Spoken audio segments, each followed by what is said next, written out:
कोकण पदवीधर मतदारसंघाचा गड भाजपने राखला। भाजपचे निरंजन डावखरे जिंकलेत। डावखरेंनी काँग्रेसच्या रमेश कीर यांचा पराभव केलाय। तब्बल 1 लाख मतांचा लीड मिळाल्याचं डावखरेंनी सांगितलं। सर्व संघटनांनी आपल्या मागे ताकद उभी केल्याबद्दल त्यांनी आभार मानले। डावखरे विजयी झाल्यावर रायगड जिल्ह्यातल्या भाजप कार्यकर्त्यांनी मोठा जल्लोष केलाय।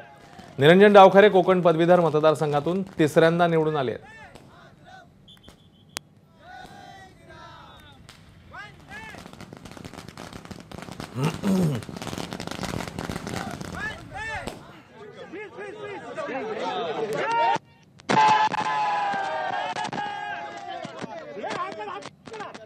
मुख्याध्यापक संघटना असतील, शिक्षक संघटना असतील, यांची सगळ्यांची ताकद ज्या पद्धतीने लागली त्याच्यामुळे 1 लाखाहून जास्त मतदान या मतदारसंघामध्ये भेटलंय।